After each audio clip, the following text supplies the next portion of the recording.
document before you is a detailed presentation from the Military Pensions Board detailing its performance of 2017 and 2018 budget and a proposal for 2019 budget. Our presentation is so detailed. Our prayer here is that one of the items in our budget is payment of arrears of the revised gross pension. We presented a budget of 73 billion to cater for that arrears, but the budget office proposed 29 billion, and we are praying that the committee. Don't pray, just direct us. I'm telling you, because so, these people laid their lives for this country, and I know the position they are, especially as I told you. Our document is presented as such. Our only main appeal, aside from submitting this document, is for us once again to ask that the Senate helps us express the importance of prompt release of funds, because it's one thing to have the document, to have the appropriation, another thing the release of funds. So that's all. That's our prayer. Thank you very much, sir. Are supposed to operate under you, and the permanent secretary is supposed to be responsible for these releases. I'm surprised in this our setup, government is being personalized and privatized. The minister is not supposed to be the accounting officer, and the accounting officer is the PAMSEC of finance. The PAMSEC of finance is supposed to be an officer under your office.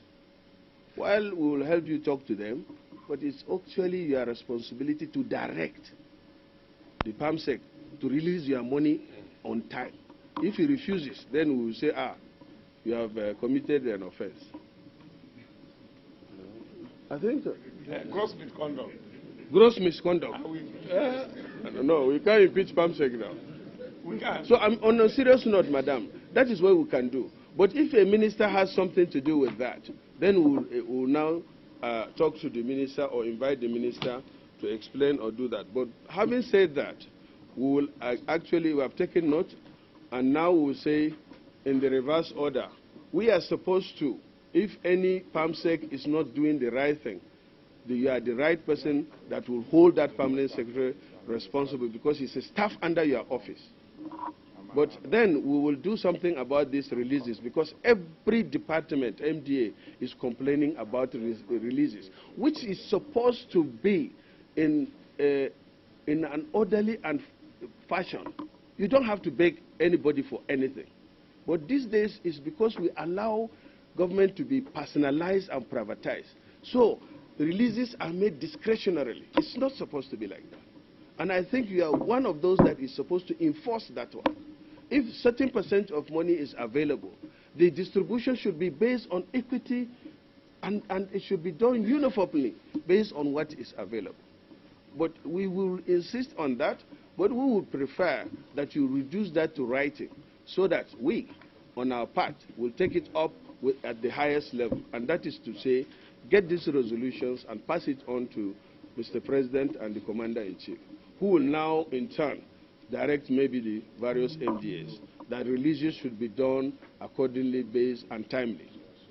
So let's do it that way. We'll present it as a bill and then fast track it to be included in the first items to be considered at the budget level. And I'm sure this is a very important and national matter, and I don't think anybody will stand on the way. I think the part of the mistake is the oversight of the fact that there are certain items like this now that actually need to be on the first line charge, so that after suffering, you don't have to go to anybody's office, you don't have to line up in order to get your right that is guaranteed in the Constitution. So you do that. As for these shortfalls, equally, these are some of the two key items that I will present personally to Mr. President, so that the directive for that can come from him. He is very passionate about, because he is part of it, and he will soon join them back again after 4 years, because there is no third term. We will not try third term as PDP. So we will go and retire, and his pension has to be paid. I can assure you that. Let's go to another item. Ask the chairman, please. Your request is granted by me. I'm serious, because I know what our parents went through in order to keep this country one. And even now that we are facing these challenges of insurgents in the Northeast, I know and I see the condition they are living and working. And some people sitting in their air condition cannot just decide to say they have reduced it from 73 to 29. We will not tolerate that. So, Chairman, we will liaise together. I will get to every level, especially talking to the CNC, that they should return that amount and reflect it in the budget, inshallah.